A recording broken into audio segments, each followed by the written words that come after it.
So 700 clergy were there in Minneapolis, gathered in a sanctuary, in a congregation there that was offering us a place to gather and organize. And an indigenous person from the area got up to speak. He was part of the Dakota people. And he told us about an area there in Minneapolis called Bedote. And I think we have a photo of it up on the screen here. So Bedote is a place where two rivers, major rivers, intersect and come together. And as you can see, it's covered with trees still. It's a beautiful place, a place that the Dakota people have forever considered not only just holy, but they believe that this place is where all creation sprang from. It's that holy. It's that sacred. Bedote. A place that they have venerated since as far back as they can remember. Now, as you're looking at this photo, which is a current photo, you can see some buildings up there on the upper right, and we can zoom in on our next slide to those buildings. So right there, you see them. And the first one that you see closest to us here is something that is called Fort Snelling. And it was built in 1819, and it was the first U.S. military fort in the Minnesota area. And the spot that was chosen was this most sacred spot. Not chosen arbitrarily, my friends, but chosen on purpose. The U.S.-Dakota War ended in 1862, and at that point there at Fort Snelling, a concentration camp was set up adjacent to it. And 1,600 Dakota and indigenous people were brought to that camp. And as many as 300 of those folks died of disease, exposure, starvation. That's the history of this most sacred spot. The land there in Minneapolis knows this story of detention without due process. And I'm afraid it's not done. Because if you look up here further, you see a building in the background. That building is the Whipple building. It's a federal building that ICE is headquartered in, and all detainees are brought there. Now, this was told to us by a Dakota man there in Minneapolis. And when I heard the story, I had an interesting reaction, because instead of feeling despair, I recognized that what's going on now is part of a bigger story that's been laid into place over a long period of time, and we are now part of this larger story. And it is a bigger story of resistance and hope. And because that story already exists, there are things in place to deal with what's happening now. This didn't come to the people of Minneapolis as a surprise, what's going on, because of this very history. So this larger story continues when we think about the story of George Floyd. Just a few years ago, if you remember George Floyd, the black man who was crushed to death by a police officer, we got to meet a woman named Marcia Howard. Now, Marcia is a force of nature. And you can take down the photo up there. That's up there now. Marcia is a force of nature. And Marcia is a school teacher there in the area, the neighborhood where George Floyd was killed. And she said when she was looking around where to buy a house, everybody told her, "Oh, Marcia, you're an educated black woman. You don't want to move into the hood." And she said, well, this is where the students I'm teaching come from. I want to be here with them. And so that was the neighborhood that she moved into. And she said to us, she said, when he was killed, she said, we went outside and we never came back in. And I thought, what does she mean?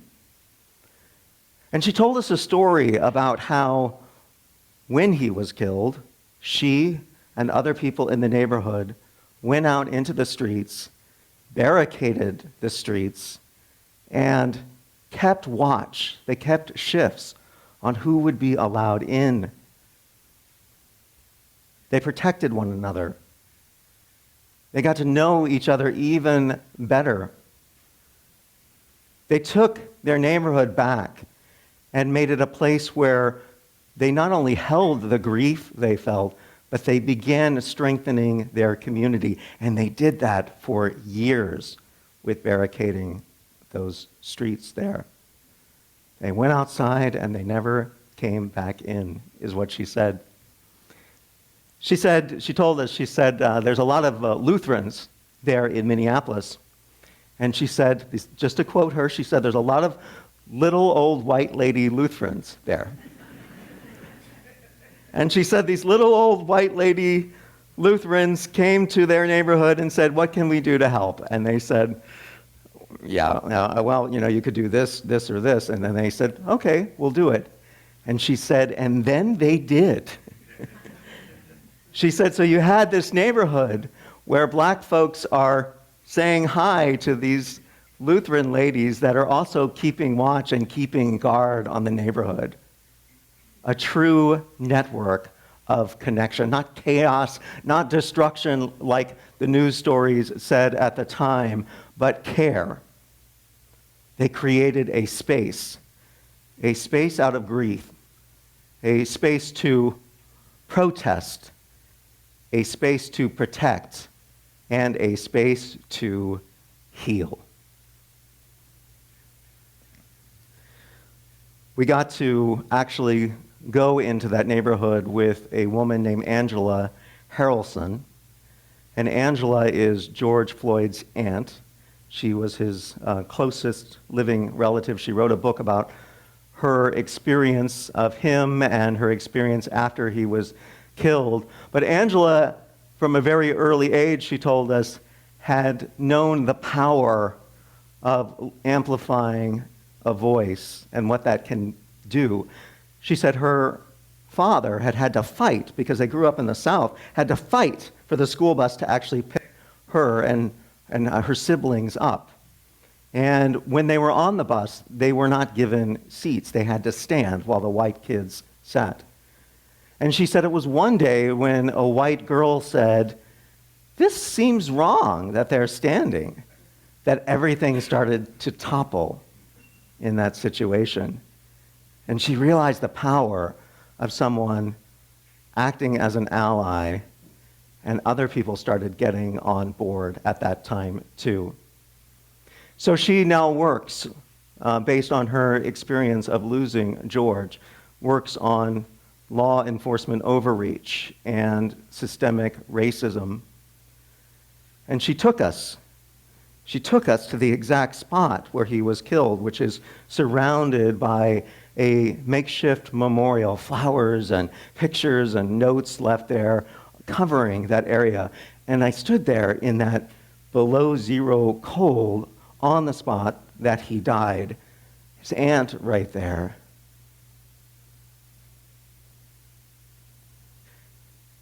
And I thought about what they said about him after he died. The character assassination that happens with these government overreach situations, where there's this sense that if somehow your life is imperfect, or you didn't do exactly the perfect thing in the moment, that somehow it was okay for somebody on the street to be judge, jury, and executioner. Oh, here I was in that very cold spot where that happened, but also with this very alive woman related to George, who is helping to lift up this message and do this work.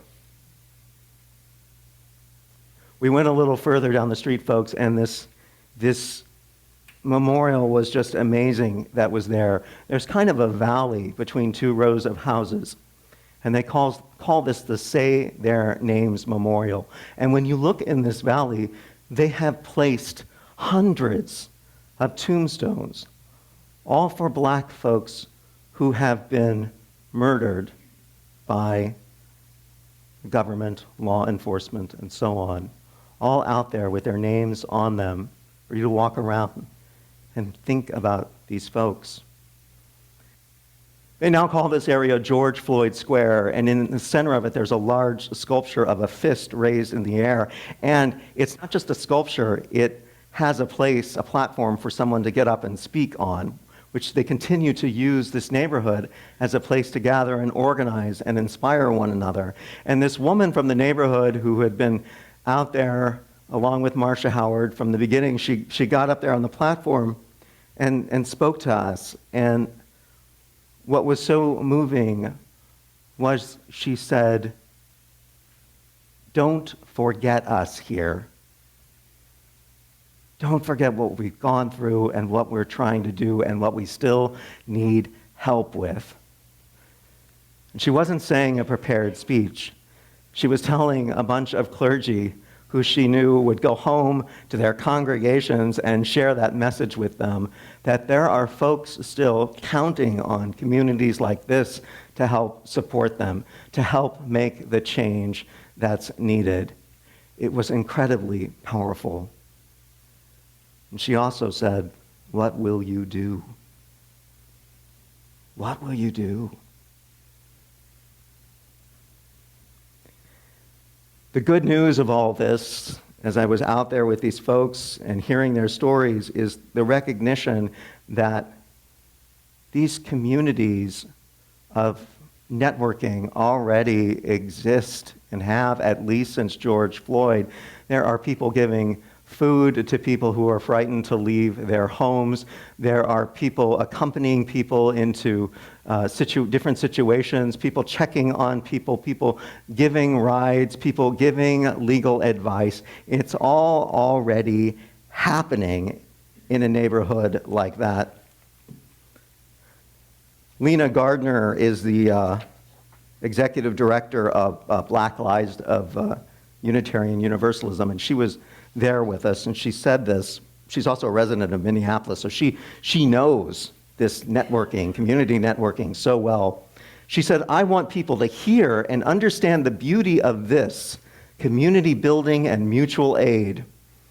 I encourage people in their own communities to start doing these things now, forging new relationships with immigrant-led organizations and your neighbors. Start building these connections now, because when ICE or another government entity comes into your city, you will be more ready. You'll be more connected, and more connected people are safer. More connected people are harder to repress. More connected people are harder to repress." Now, you don't hear about this on the news, right? It doesn't come across your social media page. This doesn't generate money in our society. It's not about financial gain, so it gets left out of the larger narrative of what's happening, but it's very real. These networks exist already.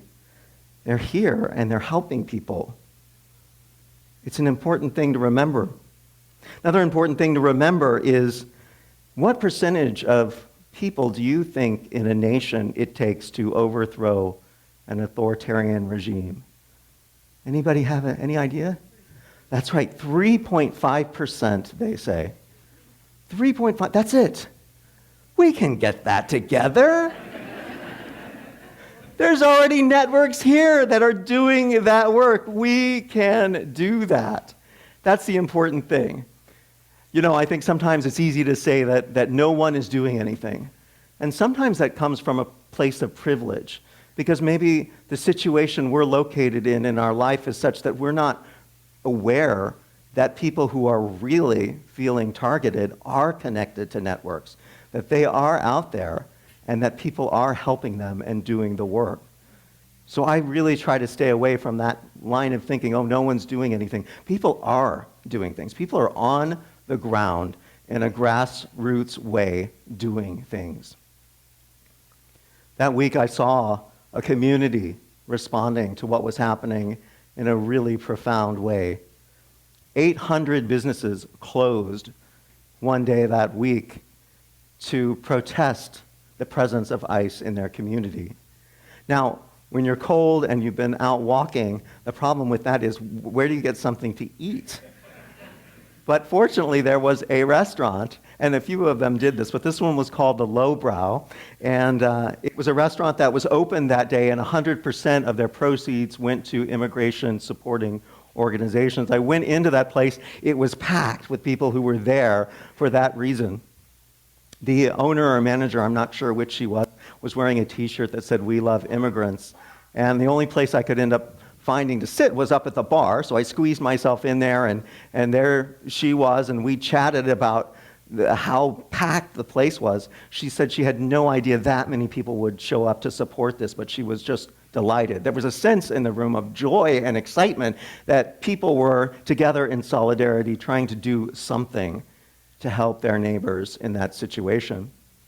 I told her that about all the clergy who had come to town she didn't know, and so I got a big high five before I ate my fish sticks there.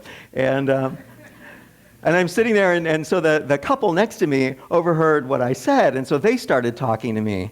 And they told me that earlier that day, their son, who is a police officer, shared with them on a family group text that he was wanted at the airport as backup because there was a big protest going on. And of course, this was our clergy at the airport. You know, we'd been earlier at the airport that day, and it ended up that 100 of those local clergy were arrested there for protesting. So they said that on this group text, their son had said, as a police officer, I'm getting called to provide backup at the airport. Their daughter said, "Oh, John, you don't want to go there. You'll just be arresting nuns and priests. How will you feel about yourself in the morning?" So they said he didn't go. It was such a sense of community there in Minneapolis. So many experiences, small experiences like that, but so profound because people recognize that it is important to come together at this particular moment. And this couple, the one question I asked them that I felt was so important was, are you noticing that people of different political persuasions feel the same way about the presence of ICE here in the city? And they said yes. That had started the shift. That seeing it right in their faces, seeing what's happening to their neighbors and people in their networks had started to change the perception of people of what's going on. And there was a great sense of coming together in that city. And of course, later that day, Marcia Howard, who I got to talk to earlier that morning, she led that march that I thought would maybe have, 500 or 1,000 people, and they think it was between 50,000 and 100,000 people through that city, led by Marcia. So it was just amazing what happened there with that community really coming together. I also had the opportunity that week to visit the site of Renee Good's death. Renee, as you probably know, was shot in her vehicle. She was a mother, a poet, and like George Floyd, you heard the character assassination start very quickly. We also know this playbook going back to our own Viola Liuzzo, who was a Unitarian Universalist who went to Selma, was murdered there, and immediately the story was, well, she was a bad mother, she was doing something she shouldn't have been doing, she was having all these affairs, all kinds of stories to somehow justify what had happened to her there. But we had heard, as we were headed to Renee's memorial site, that ICE was aware that clergy was going there and would be visible, and that they had surrounded the area. And we made the decision on our bus to continue to go there. It's also surrounded by a lot of police officers as well. So we decided to get off the bus in pairs and keep some distance between us and approach the site in pairs or small groups so as not to kind of overwhelm the situation or escalate it. And we did, and it's a long walk. The bus parked a block or so away, and it's a long walk in the cold when you're in a city that is occupied by the federal government, and you're never quite sure not just what will happen, but what could happen. Because what we think is possible to happen here in the United States, a lot of those rules feel like they're out the window when you're in a place like that. So there's definitely some tension there. But what was greater than the tension and fear was the fact that when we approached that memorial site and saw the photos and the flowers and everything that had been left there, we really wanted to just be present to the moment and offer something, a prayer, a moment of silence, a moment of just standing there as clergy representing all the folks who are back home and honoring Renee as best as we could. So we allowed that grief to come through. We remembered her. And when we got back on the bus, we also felt more of a sense of resolve for why we were there and the work that needs to be done. Well, as you know, just 2 mornings later, Alex Preddy was killed, a nurse out on the street, several blocks down on the same street where I had that lunch I told you about. And what we heard was that the different churches in the area had been so moved that people had been sent to Minneapolis to offer support. They wanted us to be with them that Sunday morning. And so we were able to disperse amongst all the different churches and just be present with the folks there. And they're so glad that we're there, because the thing that people feel when they're in these situations is, are we alone in this? Like, does anybody out there care? Do they know what we're going through? And the fact that people were present, and again, people understand, if someone shows up, that means there's a whole bunch of other people who've made it possible for them to show up there. So they understand that each one person represents so many more people. So they were just deeply, deeply moved by that.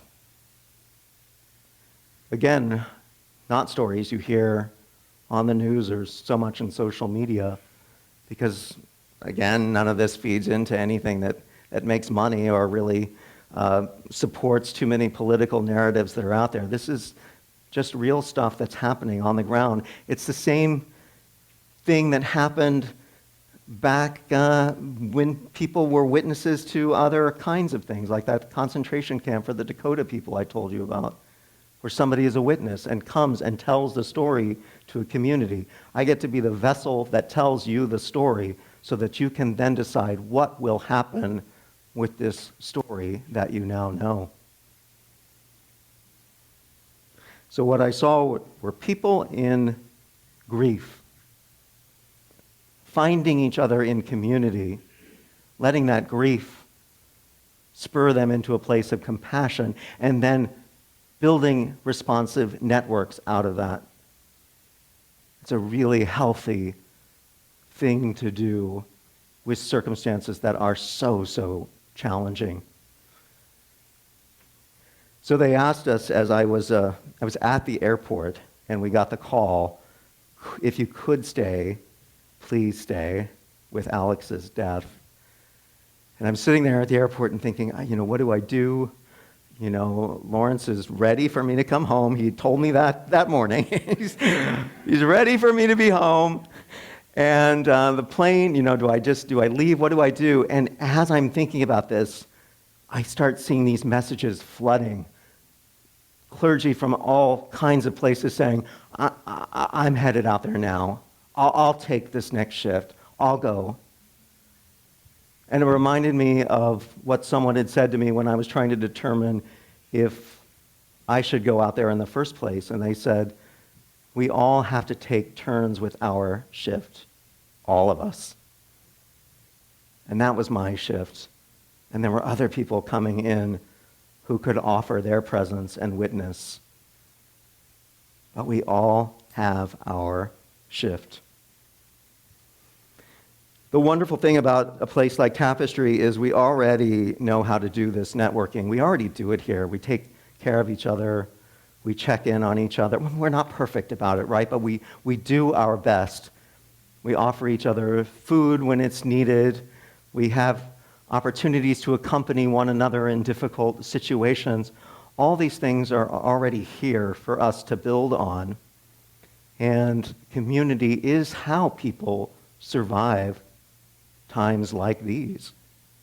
As you're hearing, it's how they've historically survived these difficult times.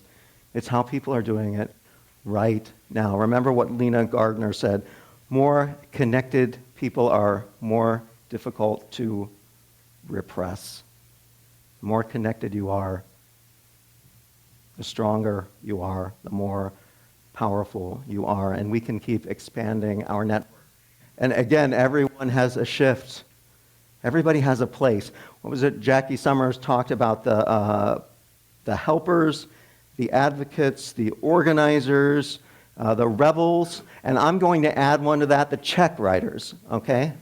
Because it's all important. Whatever someone can do and offer in these times is incredibly important, and we all take our shift. I want to say to the ghosts of those folks who are part of the Dakota people, and to George, to Renee, to Alex, to others who've been snatched off the streets, to people who are hurting because they've been taken out of their lives. We share your grief.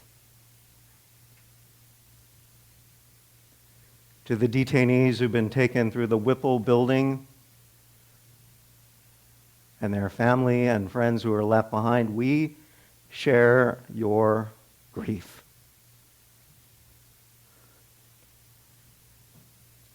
But we also hold you in love. And we also recognize that out of that grief, we have the opportunity to build more compassion within ourselves, to reconnect ourselves more deeply to the communities we're part of, and to make sure those communities are connected to other communities doing this work. And maybe if we do that, then we all get the opportunity to stand where those rivers come together and look out at that beautiful sight that is both holy and sacred, and know that in this world, all things can be possible.